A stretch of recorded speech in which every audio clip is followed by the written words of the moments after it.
Good morning, everyone. Happy Wednesday, day 28. Cool. Today we're going to get into the discussion of compassion. I think that's essentially what we're starting to explore as we analyze the obstacles in relationship to the growth of our practice or development of our practice. And essentially, the main point is that our formal sitting, what you're doing right now, is a stepping stone to a way of being. And that's easy to say, and it's easy to wear the badge of a meditator, but to fully embody this state of essentially equanimity and compassion is an arduous and fairly miraculous endeavor to undertake. Right? It's the full transformation of the personality. And whatever our degrees of compassion are, we might be fairly considerate and kind people, at least in our own sort of through our own perceptions. We can always elevate our ability to be considerate and concerned with others over ourselves. And so I always resort to the example of a Buddhist bodhisattva. So a bodhisattva is someone who renounces their own enlightenment to support those that remain in samsara, those that remain in the world of duality and suffering and desire, to educate them on the path, or on how educate them about the path. And so the person that I like to think of is Thich Quang Duc, which is a monk who set himself on fire as protest in the Vietnam War. It's a super visceral and powerful example of someone who is both representing what a bodhisattva is as a philosophy, but also representing the practice and this ability to sort of embrace and be available to what is arising in this, insane and very literal way. He was available to flames burning through his body and scorching his nervous system. He sat there unmoved. He stayed in his meditative posture as flames devoured him. And so if you really empathize for a second with his experience that lasted, a minute, 90 seconds, something like this, his capacity to embrace that inconceivable heat and pain is otherworldly. And so in that he became a bodhisattva, an example of someone who renounces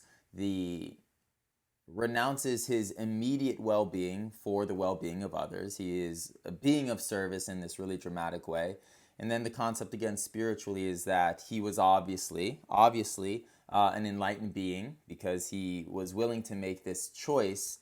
And so in this deeper nature, in his deeper nature of enlightenment, he didn't have to come back to the world, but he chose to come back to fulfill this dharma or this purpose. And so that's a really exaggerated example, but a powerful and potent one. What we can rely upon are the words of Joseph Goldstein. And essentially, he breaks down the process, the two fundamental skills we need to embody mindfulness and embody this compassionate nature as we move out into the world. And the first skill is equanimity. And so we have to unhook. And this is the verb he uses, and I like it very much. We have to unhook from our reactions so that we can remain equanimous or stable-minded as we interact with the world. So yesterday I used some, I think fairly normal examples, maybe an annoying coworker or maybe the distress of being in traffic.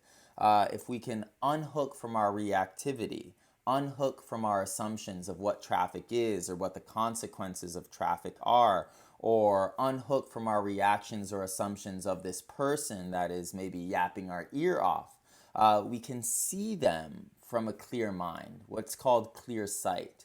And with that clear vision, Joseph Goldstein takes the time to explain that equanimity doesn't mean we are sort of detached emotionally from the experience. It means that we can see it for what it is and then choose to make the second action, which is behave in a way that uplifts the scenario entirely. And this leads to the second aspect, which is compassion. So equanimity, unhook from your reactivity, and then make the choice to be of service to the experience that is arising. And so he reduces this to a very simple question, a question that a bodhisattva or someone that is breaking the boundaries of mindfulness must start to ask in a fairly regular way. How can I help? How can I help this moment? How can I uplift this moment to, to enrich it and make it, align it with what it more truly is, which is joyful, beautiful, magical, enchanting, and something worth committing to. And so we can resort back to this little boy that Thich Nhat Hanh recognized in the audience during this American tour. This little boy who's grinning from ear to ear as he watches the Vietnamese monks speak about the mind and speak about presence. That little boy, in his smiling, was the embodiment of the practice. That he was so mindful of the moment that he started radiating the essence of what life is, which is a miraculous experience.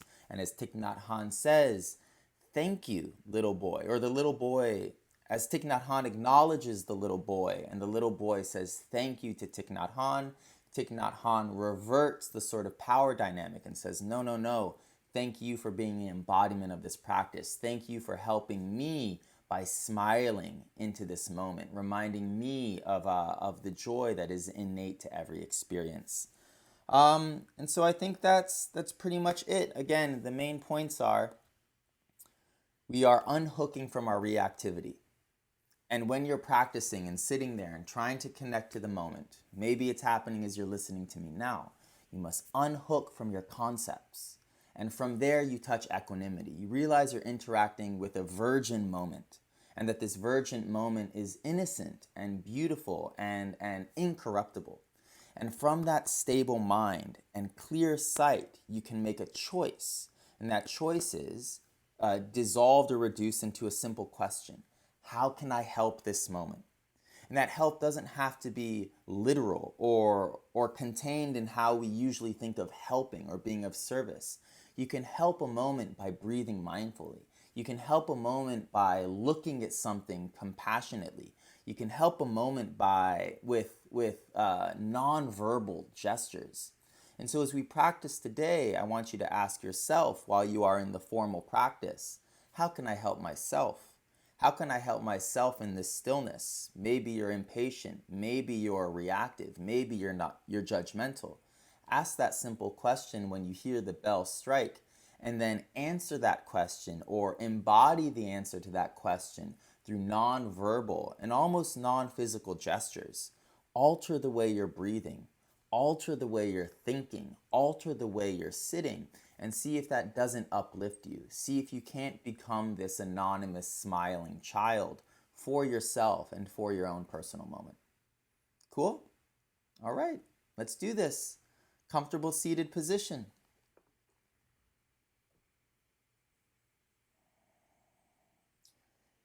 And so it's simple, but it's not easy. And it's not easy because it's unnatural. Life is competitive. Resources are limited. We're wired to be anxious, wired to be reactive, wired for aggression, wired for survival. And so to completely flip these instincts and rewire ourselves to be open, equanimous, compassionate, of service, to uplift others and other things at the expense of ourselves, and this is what a bodhisattva is. It takes work.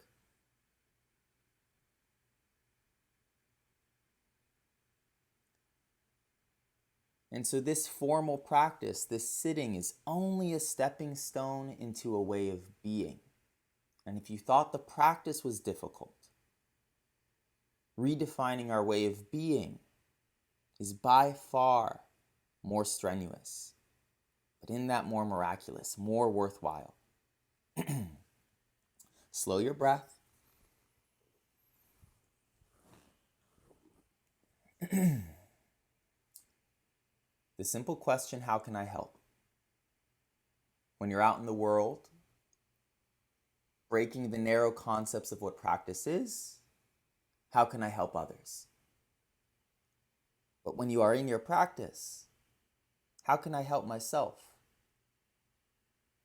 Within the constraints of practice, how can I help myself now, even though I'm just sitting down?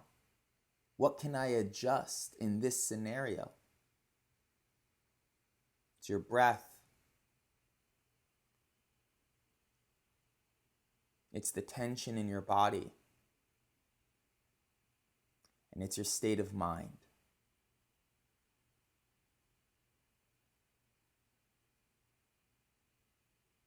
Slow the breath again.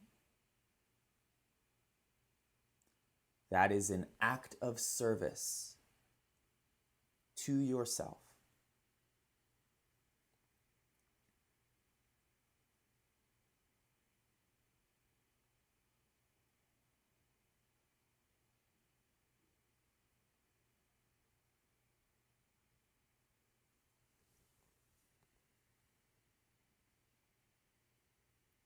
Let the bell remind you of this question. Let the bell remind you to embody the anonymous smiling child.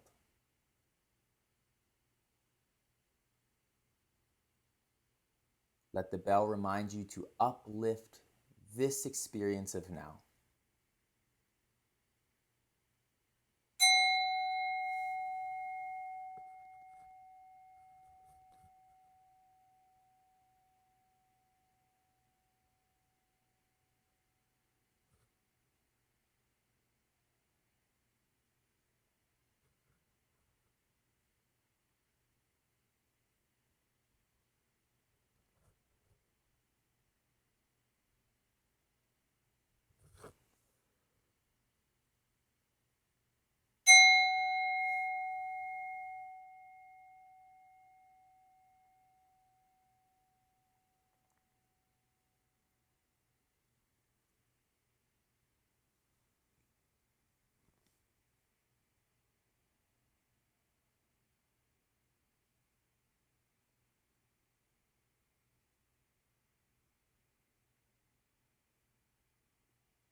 It's a two-step process.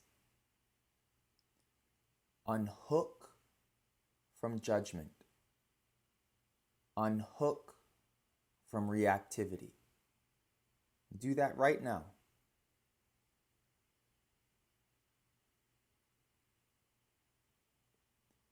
And in that, you fall into presence. You remember the now. You remember mindfulness.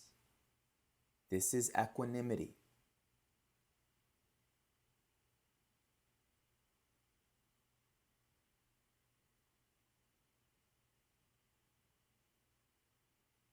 From there, you ask, how can I help? In formal practice, how can I help myself?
A bodhisattva is someone who sacrifices the nectar of enlightenment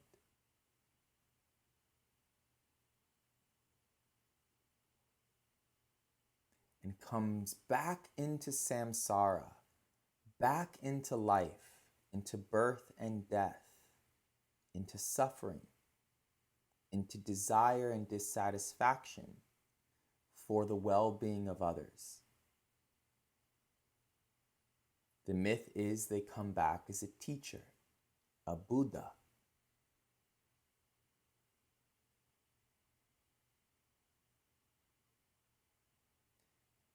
I want you to feel that your practice time resembles this.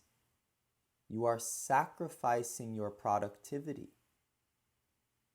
sacrificing your entertainment, sacrificing ordinary and understandable pleasures for a more subtle experience of presence. Through practice, you are your own bodhisattva. You are your own teacher.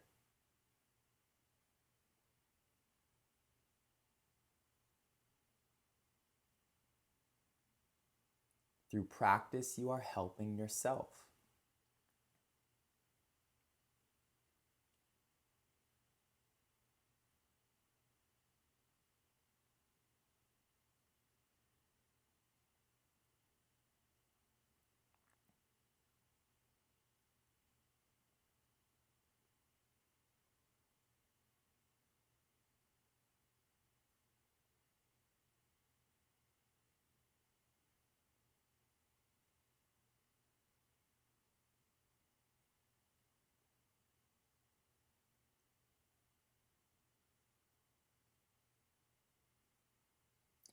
Unhook from your thoughts. Unhook from your reactivity right now. And feel equanimity. Land again in clear sight.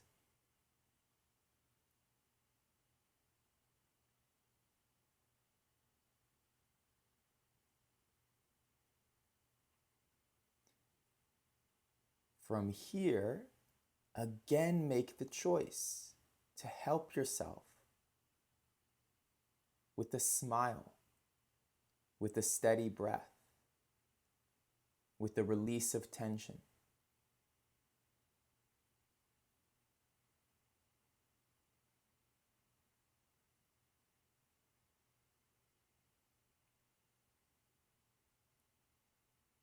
It is a choice chosen to be made over and over and over again.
feel how you are uplifting the experience of your reality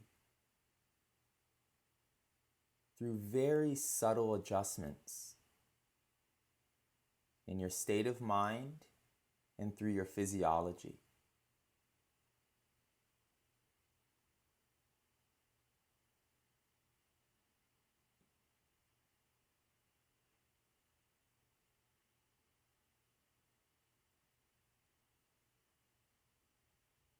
Until we understand that the point of practice is to embody this spirit of uplifting, our practice is dwarfed and stunted.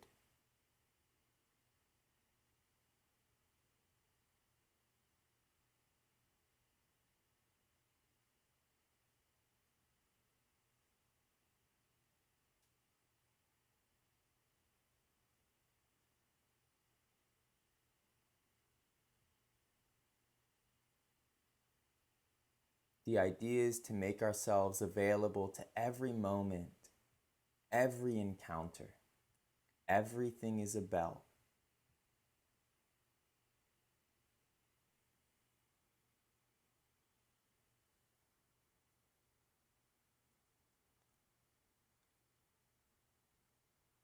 Our practice is now over, but as usual, take 10 more very steady breaths, or 5 more minutes, helping yourself in training a habit of uplifting.